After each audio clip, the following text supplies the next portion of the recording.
রামনবমী হল হিন্দু দেবতা ভগবান বিষ্ণুর সপ্তম অবতার শ্রীরামচন্দ্রের জন্মবার্ষিকী, যা প্রতি বছর চৈত্র মাসের শুক্লপক্ষের নবমী তিথিতে উদযাপিত হয়। ভগবদ্গীতার চতুর্থ অধ্যায়ের জ্ঞান কর্ম সন্ন্যাস যোগে ৭-৮ নম্বর শ্লোকে শ্রীকৃষ্ণ অর্জুনকে বলেছেন যে, যদা যদা হি ধর্মস্য গ্লানির্ভবতি ভারতা অভ্যুত্থানমাধর্মস্য তদাত্মানং সৃজামহম পরিত্রাণায় সাধূনাং বিনাশায় চ দুষ্কৃতাম ধর্মসংস্থাপনার্থায় সম্ভবামি যুগে যুগে। ত্রেতাযুগে রাবণের অত্যাচারে স্বর্গমর্ত অশান্ত হয়ে পড়লে দেবতারা বিষ্ণুর শরণাপন্ন হন।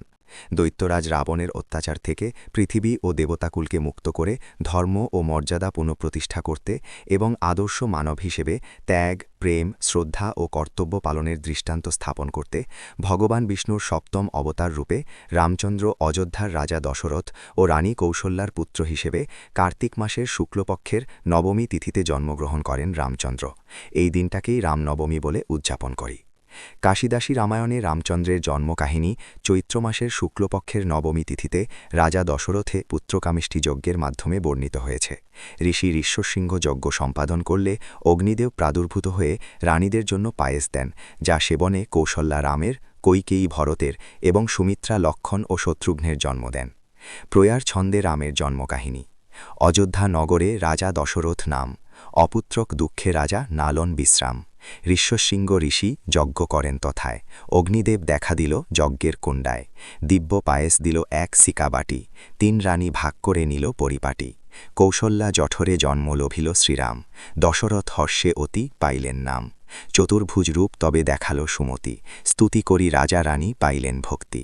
চৈত্র নবমী তিথি পুণ্যচারী যোগ, রামের জন্মে হর্ষিত নরলোক। অশুভ শক্তি বিনাশ, ধর্মের সংস্থাপন এবং রামের আদর্শ যেমন সত্য, ন্যায়পরায়ণতা ও ধার্মিকতা স্মরণ করে এই উৎসব পালন করা হয়। এই দিনে ভক্তরা উপবাস করে রামের পূজা করেন এবং রামায়ণ পাঠ করেন। এই দিনে রাম, সীতা, লক্ষণ ও হনুমান পূজা করা হয়। আসুন সবাই মিলে বলি, রামায় রামচন্দ্রায় রামভদ্রায় বেধাসে, রঘুনাথায় নাথায় সীতায় আসপাতায় নমঃ। এই রকম আরও ধর্মীয় ভিডিও পেতে আমাদের ইউটিউব চ্যানেল সাবস্ক্রাইব করুন, লাইক ও শেয়ার করুন। আপনার সমর্থনই আমাদের এগিয়ে চলার শক্তি। শ্রীরাম জয় রাম, জয় জয় রাম। শ্রীরাম জয় রাম, জয় জয় রাম, জয় শ্রীরাম।